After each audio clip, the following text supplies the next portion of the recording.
హ్మ్. చూడటము దానికది ఏ ప్రభావానికి లొంగకుండా దాని స్థితిలో అది ఉంటుందనమాట. ఒక భాగం హ్మ్. అలా అయిపోతుందనమాట. ఇప్పుడు హ్మ్. ఎప్పుడైతే ఇలా ఈ ఆహ్, ఒకవేళ మీరు ప్రభావితులైతే ఏం చేయాలనేది కాదు. ఈ కీలక హ్మ్. వాస్తవాన్ని ఎప్పుడైతే మీరు గ్రహిస్తారో, అప్పుడు మనసులో ఒక భాగం ఎప్పుడూ అప్రమత్తతతో గమనిస్తూ ఉంటుంది. ప్రతి హ్మ్. ప్రభావం నుండి అది ఎంత సూక్ష్మమైనప్పటికీ కూడా తనను తాను ప్రక్షాళన చేసుకుంటూ ఉంటుందనమాట. హ్మ్. ఎప్పటికప్పుడు, ఎప్పటికప్పుడు అది ఎక్కడైనా కొంచెం మలినం అయిందన్నా కూడా హ్మ్. అప్రమత్తతతో ఉంది కదా! అవును. అప్పుడది ఏం చేస్తుంది ప్రతి ప్రభావం నుండి ఆ ప్రభావాలు ఎంత సూక్ష్మంగా చూసారా? అంటాం మనం ఏమంటాం? నాకసలు తెలియలేదు ఇలా చేశానా అంటాం చూసారా?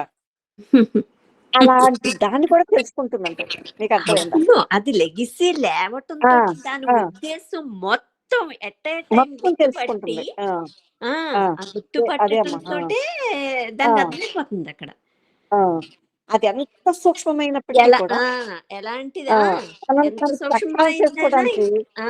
దానిలో ఉన్న అదే ఉద్దేశం మరి. అక్కడ సర్ది పెట్టుకోవటాలు, అదే అమ్మా. అదే. అదే. ఆ! ఇది చెప్పుకోవడం ఏమి హ్మ్. ఉండదనమాట. హ్మ్. గుర్తు హ్మ్. పట్టటమే నెక్స్ట్ అవును. మూమెంట్‌లోకెళ్ళిపోతుందది. వెళ్ళిపోతుందనమాట. అది ఎంత సూక్ష్మమైనప్పటికీ హ్మ్. కూడా హ్మ్. తనను తాను ప్రక్షాళన చేసుకోవడానికి ఎప్పుడు సిద్ధంగా ఉంటుందనమాట. హ్మ్. ఒక భాగం. చూసావా?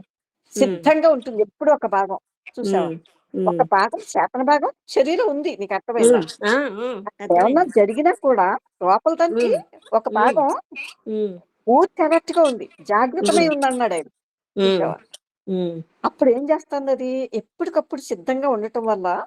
తెలుసుకోటానికి హ్మ్. ఆ ప్రభావం అంతటి నుండి హ్మ్. ఆ ప్రభావం అంతటిలో ఉన్నటువంటి ఆ స్వేచ్ఛలో, ఆ హ్మ్. ఏకాంతంలో చూసావా? ఆహా! పూర్తిగా హ్మ్. దానికది ఉందనమాట. పూర్తి ఒంటరితనానికది పూర్తి భిన్నంగా ఉంటుందనమాట. హ్మ్. చూసావా? ఇక్కడ ఏకాంతం ఉంది. ఆ! ఇక్కడ ఆ! పూర్తిగిది ఆ! కాలానికి అతీతంగా ఉంది. ఆ! చూసావా? ఆ! ఎందుకంటే ఇది ఒక సౌందర్యం అనమాట. సౌందర్యం. ఆ! ఎప్పటికప్పుడు ప్రక్షాళన చేసేసుకుంటాం చూసావా? అవును. ఆయన అంటున్నాడు ఆ! ఇది కాలానికి అందదు చూసావా? హ్మ్. హ్మ్. ఈ సౌందర్యం అనేది కాలానికి వెలుపలగా ఉంది. ఆ! ఇది పూర్తిగా హ్మ్. ఏకాంతంగా ఉంది. హ్మ్.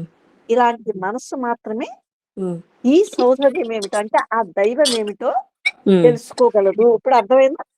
అర్థమైందమ్మా. ఇంక చాలు బావుంది. ఆ! చాలు ఒంటి గంట కూడా అయింది. హ్మ్. ఆ! సరే, సరే. హ్మ్. ఇంకెవరైనా మాట్లాడతారమ్మా?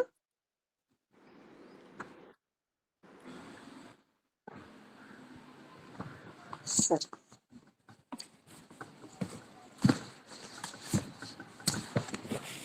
సరే మరి విన్నారు కదా! మీరు ఈ అంతఃశాతన మానసాలు కూడా ఎప్పటికప్పుడు ఎలా ఉన్నాయనేది మనం చూస్తున్నాం కదా! ఇది కూడా ఇప్పుడు మనం చూసాం కదా! ఇప్పటిదాకా. మనం అందుకని మెయిన్ ఉంది. మెయిన్ పాయింట్‌లుగా ఉన్నాయి ఇవన్నీ కూడా. మీరు అలాగే ఉండి ఆ చర్య అత్యంత జాగరూకత కలిగి ఉంటుంది.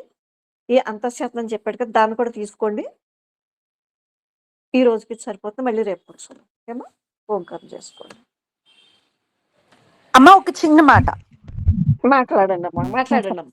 అయితే నేను విన్నానమ్మా. ఇప్పుడు నిత్యం మనం ఒక సత్సంగమో, లేపోతే ఏదైనా హ్మ్. ఆధ్యాత్మికవన్నీ వింటూ ఉంటాం. కానీ ఆ! మన చర్య మనం వింటాం ఇది కరెక్ట్ అనుకుంటాం. కానీ ఆ! చర్యలోకొచ్చేసరికి అలా చేయకుండా దానికి అపోజిట్ చేస్తాం. ఆహా! ఆ! అంటే ఎప్పుడు పూర్వం నుంచి మనకి ఉన్న వాటి వల్లేంటంటే మన చర్య మళ్ళీ దానికి వ్యతిరేకంగానే ఉంటుంది. ఆ!